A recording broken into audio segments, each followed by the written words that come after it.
सफल विज्ञान जो है,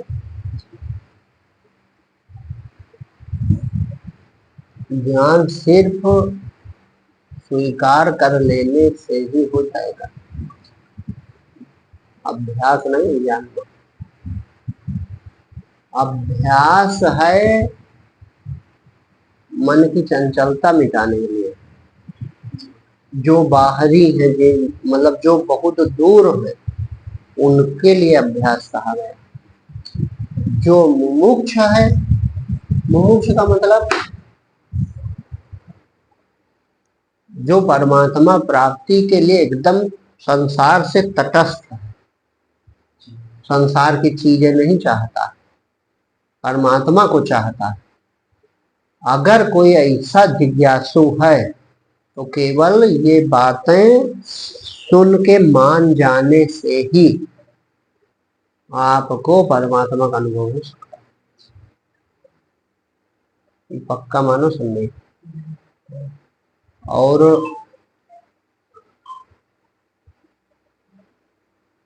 जो लोग तटस्थ नहीं है, तटस्थ नहीं मतलब बिल्कुल परमात्मा नहीं चाहते हैं, बस जिज्ञासा है, कौतूहल है, जानना चाहते हैं, उनके लिए दूर की बातें हैं। लेकिन जो सचमुच मुमुक्ष है, जो बिल्कुल चाहता है कि परमात्मा का अनुभव हमें हो जाए या सत्य का अनुभव हो जाए, सत्य हम जान लें, तो सिर्फ जब होगा सिर्फ ज्ञान सुनकर ही होगा। हाँ, पक्का जानो। और जिनको हुआ है ज्ञान समझ कर ही हुआ, अभ्यास से परमात्मा। अभ्यास उस चीज का किया जाए जो कोई कला हो, कौशल हो। ये कोई कला कौशल थोड़ा है। कला कौशल का मतलब जैसे नट पतली रस्सी पे चलता है, तो पतली रस्सी पे चलना है तो उसे अभ्यास करना पड़ता है।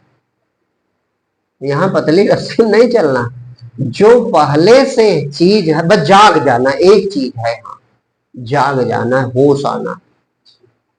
जैसे तुम स्वप्न में भटके हो और वर्तमान जागृत का जीवन जैसे जागे, तुरंत मिल गया कि कोई अभ्यास करना पड़ा? नींद खुली, होश आया, अरे हम तो सो रहे थे, बस हो गया कि कुछ और करना पड़ा? बस इसी प्रकार से केवल यह जो हम बता रहे हैं तत्वबोध स्वीकार कर लेने मात्र से मनुष्य को अपने सत्य स्वरूप का बोध हो जाएगा। लेकिन मुमुक्षा चाहिए, माने फिर परमात्मा के बिना रहा ना जाए, ऐसी तुम्हारी प्यास हो तो काम बन जाएगा।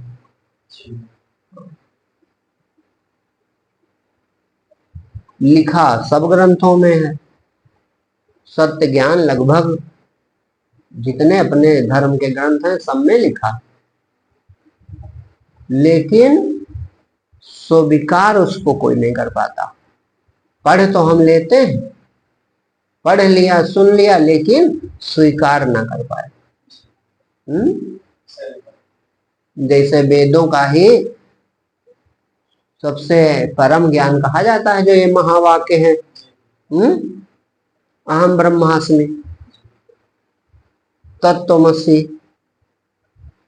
प्रज्ञानम ब्रह्म, अयम आत्मा ब्रह्म, सर्व खलविदम ब्रह्म। तो ये सुनते हैं हम बहुत दिनों से, और सब लोग सुनते हैं, लेकिन जीव अपनी परिसीमा में तुच्छता कह लो संसार की, इतना आबद्ध हो गया कि स्वीकार नहीं कर पाता, और विवेक पूर्वक सोचता भी नहीं कि मैं कौन हूं। विवेक पूर्वक सोचो या तो ईमानदारी से कि हम कौन है, और या फिर ये ग्रंथों की, संतों की बात स्वीकार कर लो। तो दो रास्ते, दोनों से मिलेगा सत्य। चाहे कहो मैं ब्रह्म हूं, कहो ना, इसे स्वीकार करना, अंगीकार करना पड़ेगा। कहना नहीं, रटने वाली वस्तु नहीं, स्वीकार करना पड़ेगा। केवल स्वीकार कर लो बस। या फिर मैं कौन हूं, इसको तल्लीनतस खोज लो, वो भी विचारे है, ये भी विचार है। वेद उत्तर देते हैं कि तुम ब्रह्म हो, तू वही है। और जीव प्रश्न करता है मैं कौन हूं।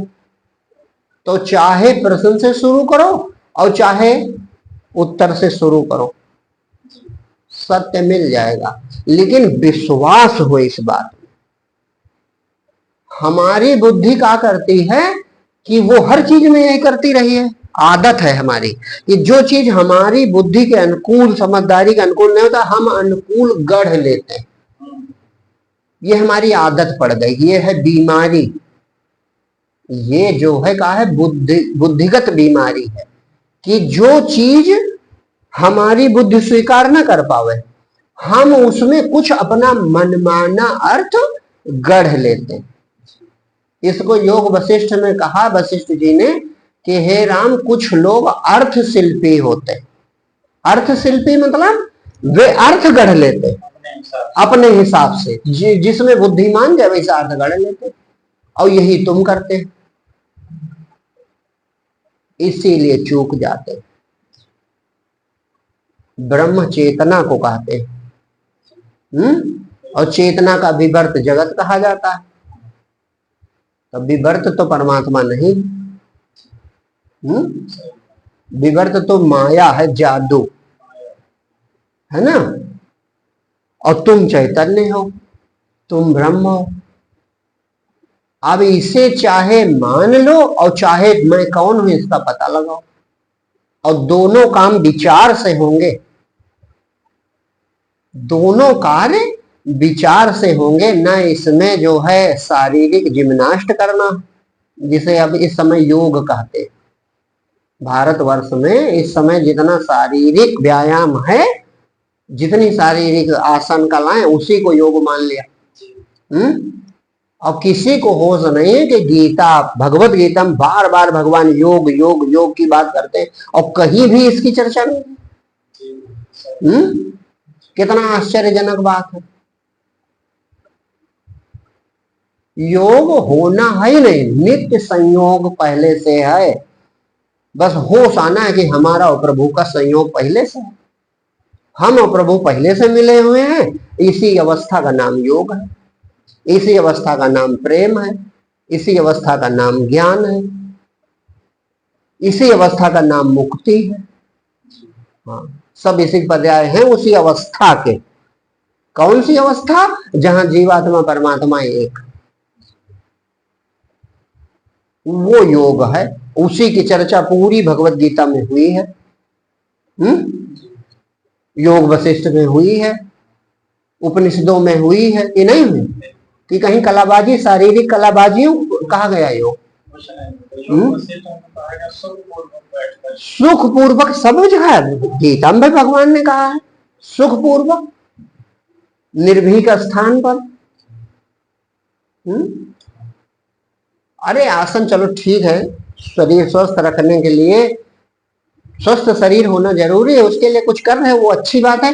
लेकिन योग का अर्थ बिल्कुल बदल ही गया। आज योग का अर्थ शारीरिक कलाबाजी है।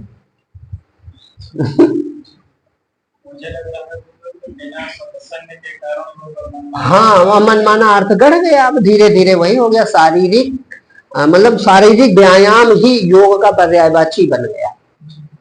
जबकि जीवात्मा परमात्मा के मिलन का नाम योग है। भगवत गीता प्रमाण है, पूरी पढ़ के देख लो। बड़े बड़े महान संत हुए, सबने योग इसे नहीं कहा। शंकराचार्य जी ने तो जीवात्मा परमात्मा की जो मिलने के साधन बताए, उनमें इन सब का खंडन कर दिया। हाँ, वो अगर ये कहा कि अगर जीव विचार करके अपनी चेतना में शांत हो, उन्होंने बहुत सुंदर, जैसे बहुत सुंदर वो बताया प्राणायाम। कहा को हम माने मैं कौन हूं, इसे तुम पूरक जानो। हाँ, को हम।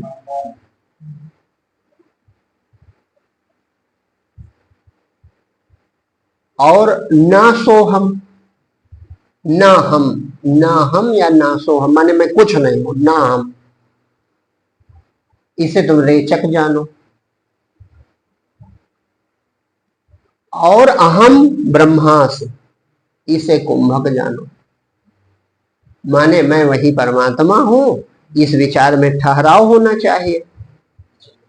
मैं कौन हूं इसकी खोज होनी चाहिए, और मैं कुछ नहीं हूं यह समाधान होना चाहिए, जो झूठा अहंकार है। कहा ये समझ सको तो तुमने सच्चा प्राणायाम किया। मैं शंकराचार्य जी की बात बता रहा हूं।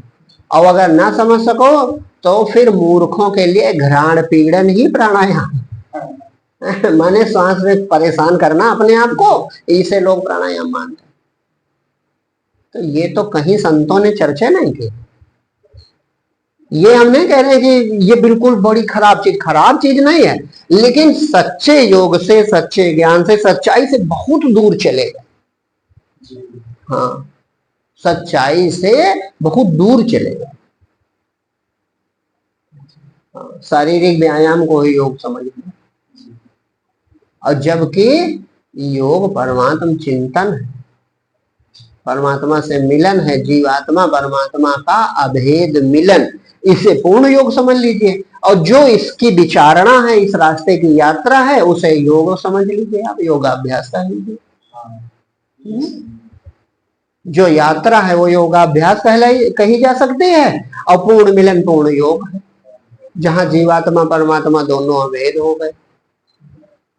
खैर ये विषयांतर हो जाएगा, इस चर्चा से कोई मतलब नहीं कि हम बड़े अच्छे हैं बाकी लोग बड़े खराब हैं, या हमें सच्चा ज्ञान है बाकी झूठा ज्ञान, इस बात से कोई मतलब नहीं। जिसमें हमारा कल्याण हो वही अपनाना चाहिए। तो कल्याण आपका इसी में है कि जो ये वेदों के तारक मंत्र हैं, वेदों के तारक मंत्र हैं, तो इनको अपनाना चाहिए। ब्रह्म की आपकी पहचान उसमें बताई गई। पहली पहचान है प्रज्ञानम ब्रह्म, है ना। ऋग्वेद का सबसे प्राचीन ऋग्वेद है, तो उसमें लिखा प्रज्ञानम ब्रह्म। प्रज्ञानम ब्रह्म का मतलब जो आपके अंदर ज्ञाता है, ज्ञान सबके पास है ज्ञाता, यही ब्रह्म है। इसको लक्षण वाक्य कहते हैं। लक्षण वाक्य माने पहचान कराता है ये वाक्य। कैसे पहचाने कि हम कौन है, तो कहा ये जो शरीर में ज्ञाता तत्व है, अब इसे आप पकड़ो इसी समय। ये ना सोचो उधार की बात है या कोई चर्चा का विषय है, अब इस पर हम बाद में व्याख्यान देंगे या समझेंगे या इस पर कोई लेख लिखेंगे, ये सब फिर आप चूक गए। इसी समय ये आपकी बात है, यही कल्याण का मार्ग है। महावाक्य माने तारक मंत्र भी उसे कहा जाता है, जो आपको भवतार दे। तो ऋग्वेद में कहा गया प्रज्ञानम ब्रह्म। प्रज्ञानम ब्रह्म माने आपके अंदर जो ज्ञाता तत्व है। कौन जानता है कि मिठाई मीठी है, मिर्चे में कड़वाहट है, इस समय गर्मी बहुत है, हम सत्संग सुन रहे हैं। जो जानता है आप अपने अंदर पकड़ो इसी समय उसको, माने उस पर ध्यान ले जाओ अपना। जो जानता है, देखो बोध होता है कि नहीं, इसी समय बोध हो सकता है। जो ज्ञाता है, जो जानता है, वो ब्रह्म। जिसको जानता है वो माया है, जिसको जानता है वो माया है। सिद्धांत कहता है माया नहीं होती है और ब्रह्म है ना। यानी जानने वाला है और जो चीजें जानता है वो नहीं है। अब हमारी बात गौर से समझो, आप जानते हो कि नहीं जानते? तो आप हो, और शरीर जानता है अपने आप को? तो शरीर नहीं है, ये कमरा नहीं है, ये गद्दा नहीं है। जितना दृश्यमान जगत जिसको तुम जानते हो, सर्दी गर्मी, कड़वा मीठा, ठंडा गरम, ये सुख दुख, भावनाएं भी, ये कुछ नहीं, लेकिन प्रज्ञानम ब्रह्म यानी जो ज्ञाता तत्व है, जो प्रज्ञा है अंदर की। का बात समझे? जो ज्ञाता तत्व है प्रज्ञा, वो तुम हो कि नहीं हो? तुम ज्ञात करते हो कि कोई और ज्ञात करता? तो अपने को पहचान, तू ही भगवान। अब डरो ना इससे। जैसे एक गांव को कहा जाए तुम धरती हो, तो वो कांप जाए, अरे हम धरती कैसे हैं? धरती तो बड़े बड़े 7 महाद्वीप हैं और 7 समुद्र हैं। तो डरने की जरूरत। अगर वो गांव छोटा सा भूभाग अपने तत्व को पहचानेगा तो धरती को प्राप्त करेगा कि नहीं करेगा? तो डरने की क्या जरूरत है? जैसे कहा जाता है तुम ब्रह्म हो, बस डरने लगे, थर थर कांपने लगे, अरे ये कैसा, ही तो ऊंचा ज्ञान। अरे फिर चूक गए तुम। शरीर अपनी पूरा, ये तुच्छता वाली क्षुद्रता की पहचान सब छोड़ो। ये पहचान भ्रांति है। इसीलिए तो आत्मज्ञान होना। आत्मज्ञान इसका मतलब जो वर्तमान आपका आत्मज्ञान है वो झूठा है। शरीर से परिचय, नाम से परिचय, जाति से परिचय, धर्म से परिचय, पद से परिचय, ये झूठा है। इसीलिए तो आत्मज्ञान की जरूरत है। तो जब वेद कहता है प्रज्ञानम ब्रह्म, ये ज्ञाता परमात्मा है, ये ज्ञाता था तो ब्रह्म है, तो तुम पकड़ते नहीं हो बात को, डर जाते। अब डर जाओ तो 10,000 जन्म डरते रहो, बोध नहीं होगा। इस बात को स्वीकार करो कि जानने वाला मैं हूं और जो चीजें जानने में आती वो नहीं है। उदाहरण के लिए स्वप्न सबसे बड़ा प्रमाण है। जैसे रात को स्वप्न तुमने देखा, तो जो कुछ जाना, देखा, समझा, अनुभव किया वो कुछ नहीं था, लेकिन तुम थे कि नहीं थे? और साकार थे कि निराकार थे? निराकार थे। साकार होने का भ्रम था। साकार शरीर था और शरीर से अनुभव हो रहा था, मारपीट, लड़ाई झगड़ा, माला पहनना, सम्मान, मिठाई खाना, मिलना, जो मैंने पूरा सृष्टि थी। वैसी सृष्टि थी। तो पूरी सृष्टि नहीं थी। गौर से समझो हमारी बात। एक खरा ज्ञान है एकदम, और सत्य ज्ञान है, एक कट नहीं सकता आपकी बुद्धि से। भाई पूरी सृष्टि थी, पूरी अनुभूति थी आपको, वो सब झूठी थी कि नहीं थी? आपकी कल्पना मात्र थी, लेकिन आप सत्य थे। और आप कौन सत्य थे फिर नहीं पकड़ पाए, फिर इस शरीर में फंस गए। जागे तो स्वप्न बदल गया, स्वप्नांतर हो गया, इस शरीर में फंस गए, अब यहां अनुभव कर रहे हो। लेकिन वेद कहता है कि जिस तरह स्वप्न का ज्ञाता सत्य था, उसी तरह इस शरीर, इस जगत में भी ज्ञाता सत्य है। प्रज्ञानम ब्रह्म। फिर दूसरे वेद ने कहा अयम आत्मा ब्रह्म। इस शरीर में जो आत्मा है, जो चेतना है, वो ब्रह्म है, इससे पहचानो। चेतन कौन है? तुम हो। ये भी तारक मंत्र है। आत्मा जो है वही तो सब जानता है कि नहीं जानता? ना उससे पहचान सको तो इससे पहचानो कि जड़ चेतन दो चीजों से मिलकर शरीर बना, तो जो चेतन आत्मा है वही हम हो। अब वो ज्ञाता है और इंद्रियातीत है, पकड़ में नहीं आता। तो दूसरे वेद ने कहा अयम आत्मा ब्रह्म। अयम आत्मा ब्रह्म का मतलब ये तुम्हारा आत्मा ही ब्रह्म है। जो प्रज्ञान है, जो ज्ञान स्वरूप है, जो हर चीज जानता है, वही तुम्हारा आत्मा, और वो ब्रह्म है। वही आप हो। आत्मा माने अपना आपा, अपना होनापन।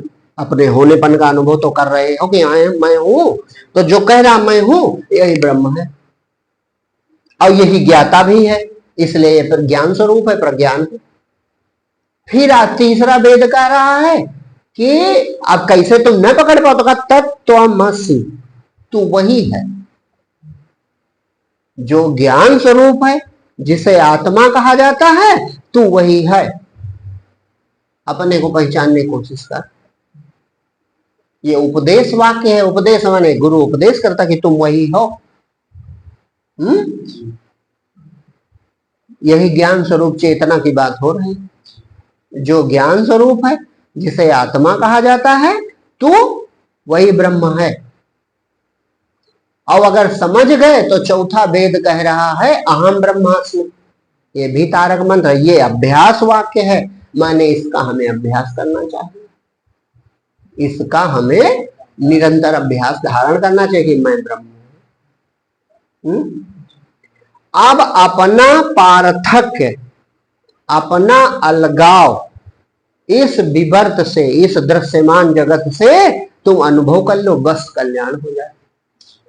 जैसे स्वप्न का तो प्रमाण मिल गया आपको। भाई स्वप्न का प्रतिदिन का प्रमाण है, किसी से पूछना नहीं है। स्वप्न में बहुत बड़ी दुनिया दिखती है, जागने में नहीं दिखती है, लेकिन देखने वाला बच जाता है। दिखने वाला नहीं बचता, अनुभव में आने वाली वस्तुएं नहीं बचती, अनुभव में आने वाली वस्तुएं बचती, लेकिन अनुभवी तुम बच जाते हो, है ना। तो यानी तुम ही ब्रह्म हो। लेकिन अभी आप विशुद्ध अपने को नहीं जानते हो, अपना रूप आपने नहीं देखा, उसे आत्म साक्षात्कार कहते हैं। जब अपनी आत्मा शेष बचे और वो स्वयं को देख रहे, वो दर्शन, उसी दिन उसी अवस्था का नाम आत्म साक्षात्कार। ये बहुत ऊंची दशा ये होगी, लेकिन पहले जब अपने को तुम चेतना समझ के ठहरना शुरू करोगे, तब धीरे धीरे धीरे धीरे वो भी दशा आएगी कि केवल विशुद्ध तत्व बचेगा, उसी दिन तुम्हें आत्म पद मिल जाएगा। धारणा दृढ़ होगी तो ध्यान माने याद आ जाएगी, रूप अपना खुल के सामने आएगा।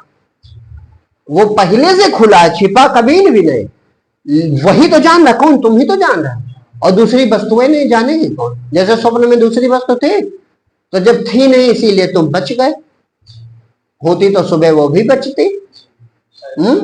तो उधर तो बुद्धि प्रमाण मानती है कि भाई कुछ नहीं था, लेकिन यहां मानने का नहीं राजी।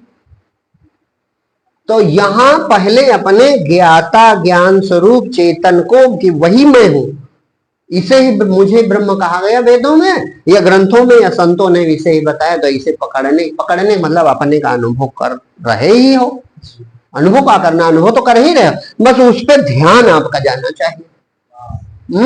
सही पहचान पर टिको, शांत होकर। अब एक और इसमें कुछ विशेष बात है, कैसे टिके?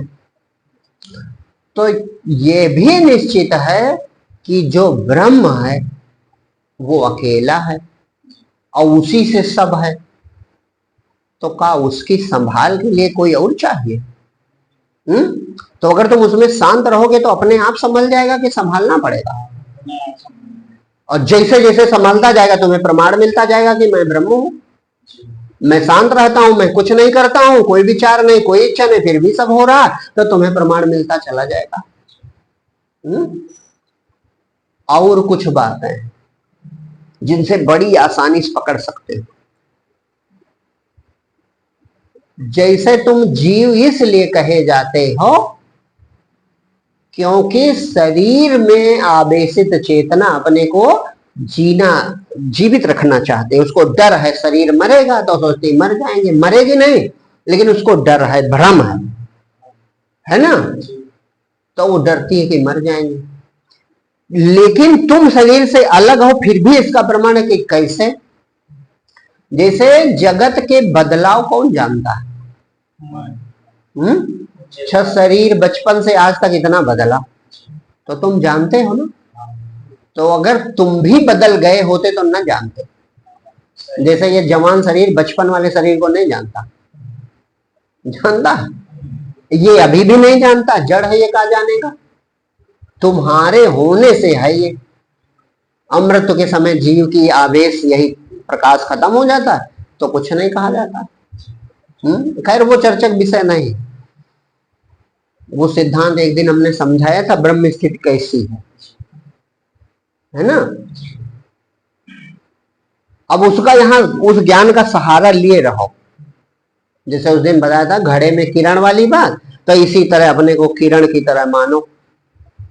तो शरीर का बदलाव तुम जानते हो। और स्वप्न में दूसरे शरीर का भ्रम सही ठीक है भाई, आप ये तर्क करेंगे कि वो तो भ्रम है गुरुजी। भ्रम भले है, लेकिन उस भ्रम की अवस्था तुम नहीं जानते हो कि भ्रम। अब जागृत में तुम कह रहे हो कि वो भ्रम है, लेकिन जिस समय स्वप्न का भ्रम होता उस समय जीव नहीं जानता कि ये भ्रम, यानी फंस सकते हो। यहां तक कि सुख दुख भी अनुभव होता है, लोग रोने भी लगते हैं, हंसने भी लगते हैं, खुश भी होते हैं, दुखी भी होते हैं। तो अब विवेक यही लगाना है। तुम अगर शरीर से पृथक नहीं हो तो झूठे शरीर में कैसे अपने को देखते हो, और जब वो देख रहे होते तो इस शरीर को भूले होते। और इस समय इस शरीर को देख रहे हो तो वो गायब हो गया। तो जो दो शरीरों में दो स्थानों पे अपना अनुभव कर सकता है वो शरीर से तो पृथक होगा। इसी तरह अपने को अलग करो, विच्छेद करो। है कि नहीं? अभ्यास करो इसी पे कि अपने को पकड़े रहो बस। और दूसरी चीज, शरीर का बचपन से आज तक जो परिवर्तन हुआ ये तुम जानते हो कि नहीं जानते? तो तुम अलग हो, नहीं तो शरीर जब जो चीज खुद ही बदल गई वो पुराना रूप कैसे जानेंगे? जैसे खुद तुम बदल गए होते तो ना जान पाते। इसका मतलब तुम साक्षी हो। और तीन अवस्थाएं जागृत स्वप्न सुषुप्ति का अनुभव होता, तो तीनों में तुम रहते हो कि नहीं रहते? और तीनों में शरीर रहता है? ये केवल जागृत में रहता बस। स्वप्न में नहीं रहता, और सुषुप्ति में दोनों शरीर नहीं रहते। कि रहते हैं? और जब दोनों शरीर नहीं रहते तो इंद्रियां घनघोर तमोगुण में चली जाती हैं, सुषुप्त हो जाती है, तो तुम्हारी बुद्धि भी सो जाती है उस समय। तो तुम कहते हो हमें कुछ होश नहीं रहा। खूब गहरी नींद में क्या कहते हो? हमें कुछ होश, ऐसी बढ़िया नींद आई कि कोई होश ही नहीं रहा। तो कोई होश नहीं रहा, इस अवकाश को कोई होश नहीं रहा, इस गैपिंग को कोई तो नोटिस कर रहा है। नहीं तो कट जाए जीवन से तुम्हारे, वो तुम्हारे जीवन से कट जाए भाई। उतना होश रहा है जब सोए थे, और जब उठे बीच में पता ही ना चला, यानी तुम वहां भी रहते हैं। अच्छा, अब एक और बहुत बड़ी अपनी पहचान आप कर सकते हो। शरीर तो खाने पीने से, हम बहुत बार सत्संग में कह चुके हैं, जो बाहरी प्रकट शरीर के काम आएगी, तो शरीर तो खाने पीने से स्वस्थ हो सकता है, लेकिन तुम अगर सो ना, गहरी नींद ना आवे तो बीमार पड़ के मर जाओगे। तुम मतलब जीव, जो अपने को जीव माने बैठा है ना, जो अखंड एक आत्मा उसे वो सो में ये अवस्थाएं नहीं है, वो अवस्थाओं से अतीत है। जीव में भी अवस्था ने, जीव को भ्रम होता अवस्थाओं का। तो जीव अगर सुसुप्ति में ना जाए तो पागल होकर मर जाएगा। और सुसुप्ति इतनी जरूरी है, गहरी नींद, कि हर आदमी इसकी अभिलाषा करता। नहीं करता। और एक बड़ी बात, जान भी नहीं पाता। कहाँ मिला, गहरी निद्रा में क्या था, ये कोई नहीं बता सकता, लेकिन हर व्यक्ति इसकी अभिलाषा करता। तो इससे क्या सिद्ध होता? इससे सिद्ध होता है कि जीव जो है वो अपने आप में सुख स्वरूप है, और जब वो सपना देखने लगता है, चाहे जागृत का चाहे स्वप्न का, जब विचारों में आ जाता है अपने शरीर में, तब थकता है, तब पर के साथ जुड़कर परिश्रम में पड़ जाता है। स्वप्न में परिश्रम करता है, थक जाता है, और जागृत में भी परिश्रम करता है। लेकिन जब इनसे रहित होता है, शरीर से रहित, संसार से रहित, विचार से रहित, भले वो तमोगुणी अवस्था हो, लेकिन जब सबसे रहित होता है तो क्या कहता है? भैया बड़े सुख से सोए। हाँ, कहता बड़े सुख से सोए। इसीलिए लिखा है चेतन अमल सहज सुख राशि। ये तुम्हारी परिभाषा लिखी, ईश्वर अंश, जीव अविनाशी। जो तुम हो, तुम अविनाशी हो, और पहली पहचान वही प्रज्ञानम ब्रह्म, तुम चेतन हो।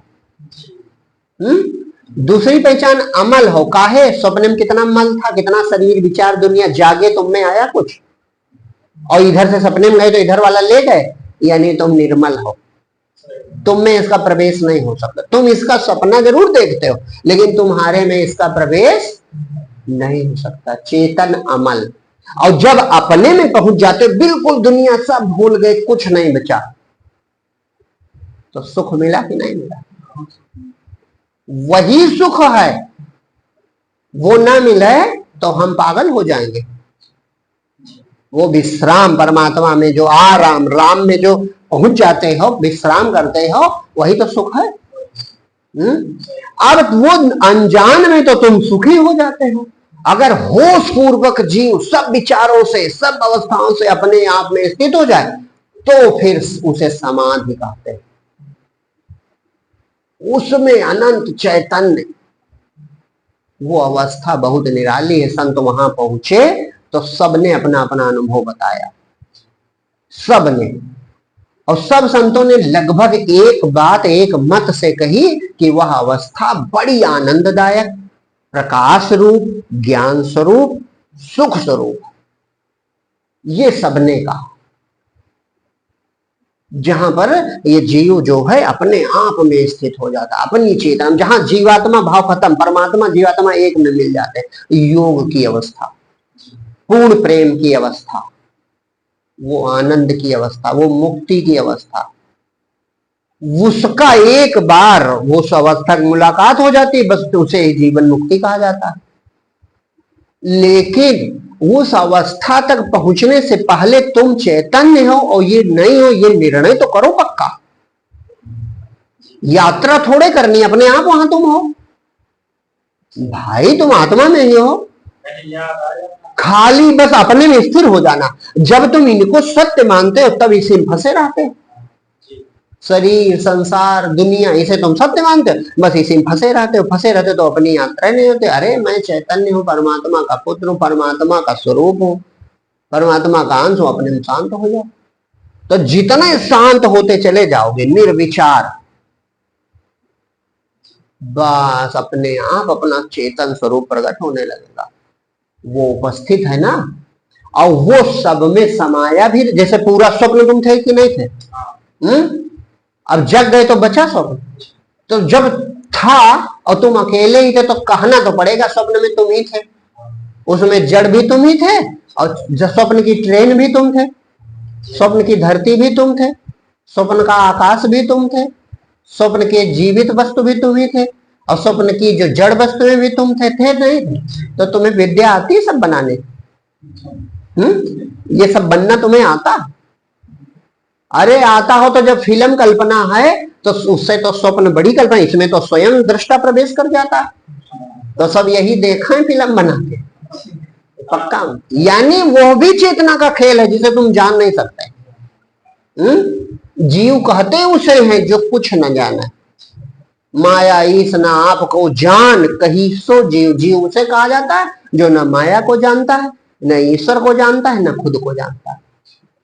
तो दो चीजें तो दूर हैं, लेकिन खुद तो तुम खुद ही हो। और तीनों में एक को जानेगा तो सब जान जाएगा। ये सिद्धांत है ग्रंथों का भी और संतों का भी। इसीलिए सब संतों ने कहा बस अपने को जानने का प्रयास करो, आत्म साक्षात करो, आत्म ज्ञान करो। काहे? जीव अपने को जानेगा, ये सब उसी में समा जाएगा, आत्मा में बचेगी, कुछ नहीं बचेगा। जे ही जाने जग जाए हेराई, जागे जथा स्वप्न ब्रह्म जाए। तो अपनी पहचान ही कर लेनी है, कल्याण हो जाए। लेकिन अपनी पहचान तरीके से करनी पड़ेगी, शरीर सहित नहीं। अब कह लो शरीर छोड़कर हम चले जाएंगे, तो जो लोग ऐसा कहते होंगे वो बुद्धि मोटी है, स्थूल बुद्धि है, तो समझ तो बात को पाते नहीं। ये चीजें हैं ही नहीं। रूप के बिन रूप सारे, तत्व के बिन तत्व हैं, मोह के मंत्र से सच है, मंत्र मारे तू ही तो। स्वप्न में कोई तत्व है और दिखता है कि नहीं दिखता? बस इसी तरह यहां कुछ नहीं है। जब अपनी चेतना विशुद्ध रूप में प्रकट होती है, इंद्रियातीत अनुभव, तो कुछ बचते नहीं। तब संत निर्भीक हो जाते, वो जान जाते कि सब इसी का विस्तार है, इसके विस्मरण से जगत बनता है। यानी स्वरूप विस्मरण से, स्वरूप के अपने आत्म तत्व के विस्मरण से जगत बन जाता है, और स्मरण आते ही गायब हो जाता है। उसी अवस्था का नाम समाधि है। और जब वो सहज हो जाती है तब चाहे आंखें खुली हो चाहे बंद हो, उसे बोध बना रहता है कि सब हमारा ही विस्तार है, यानी आत्मा का विमर्त मात्र, कोई दूसरी वस्तु है ही नहीं। अब चूंकि वही कंट्रोलर है, वही नियामक है, वही संचालक है, वही सृजक है, तो फिर उसे कुछ करना भी नहीं, उसी के अनुसार होता रहता। लेकिन वहां जीव अलग नहीं होता। ये ना सोचो कि सब ब्रह्म हुए तो कितने ब्रह्म होंगे दुनिया में। जैसे हर गांव धरती है, उदाहरण के लिए, है कि नहीं है? तो अब कोई कल्पना करे, अब वो मूर्खता कि हर गांव धरती हो गई तो कितनी धरती होंगी, तो ये ना समझी है कि नहीं है? ये कुतर्क है। जैसे हर गांव, हर भूभाग, हर जनपद, हर देश धरती है कि नहीं है? और धरती अखंड है, तो जब उसे अपने अस्तित्व का बोध हो गया वो धरती हो गया। तो का झूठा बात, झूठी बात तो है ना, एकदम सत्य है। लेकिन कुतर्क कह सकते हैं कि भैया इतने गांव हैं तो का इतने धरती होती है। हर गांव आत्मज्ञानी हो गया, हर गांव ने अपने मिट्टीपन का अस्तित्व का पता कर लिया तो कहता है मैं धरती हूं। तो अब कोई दूसरा कुतर्क हो सकता है, का इतनी धरती तो एक है कि हंसते नहीं लोग, मूर्ख गधे जिनको कहा जाता है, अरे ये तो सब ब्रह्म बने घूमते हैं भैया, उन्होंने तो ब्रह्म ज्ञान करा दिया। तो उन गधों को मालूम ही नहीं, वो शरीर गिनते हैं। जैसे कहा इतने गांव ब्रह्म ज्ञानी हो गए भैया, इतने गांव धरती तो कितनी धरती होंगी, अरे एक है उसी में समा गए। तो जो जीव, जो चेतना अपने में शांत हुई, उसने अपने आत्म तत्व को जान लिया और वो रहता एक का एक है। वो घटता बढ़ता थोड़ा है। जैसे सूरज की असंख्य किरणें हैं और सारी किरणें उसमें समा गई, फिर भी सूरज एक का एक, और सब बाहर निकली फिर भी सूरज एक का एक, है कि नहीं? बस इसी तरह अनंत सृष्टि बनी है तब भी ब्रह्म जस का तस। और वो जिस जीवात्मा ने अपने में शांत हुई वो चेतना, अपने जान लिया तब भी जस का तस। बस इतना जरूर हो जाता है कि उस शरीर के अंदर जो मैं भाव है वो अपने अखंड निरवय अविनाशी पद को जान के निहाल हो जाता है और अधिकांशता अपने स्वरूप में रहकर आनंदित रहता है। तृष्णा, इच्छा, वासना संसार की स्वाभाविक रूप से समाप्त हो जाती है। सुख के लिए लड़ाई था, अब वो सुख स्वरूप स्वयं है, वो अपने में शांत होता, परमानंद का भोग करता है। पंछी उड़िया पंख बिन पिंड रहा परदेश, पानी पिया चोंच बिन भूल गया यह देश, कबीर ने लिखा ना। वहां चोंच की जरूरत भी नहीं है, अमृत स्वरूप का पान किया और मगन हो गया कि बस इसके अतिरिक्त और कुछ नहीं। तो दशा बस जो हम बताएं इतनी ही है, लेकिन होगी उसी को जो पहले पक्का निर्णय कर ले कि मैं चैतन्य हूं, मैं जड़ नहीं हूं, मैं निराकार हूं, साकार मुझसे प्रकट होता, मुझे लय हो जाता। ये जितना आकार है ये मुझसे ही प्रकट होता है और मुझ में ही लय हो जाता है, तब बोध आपको हो जाएगा।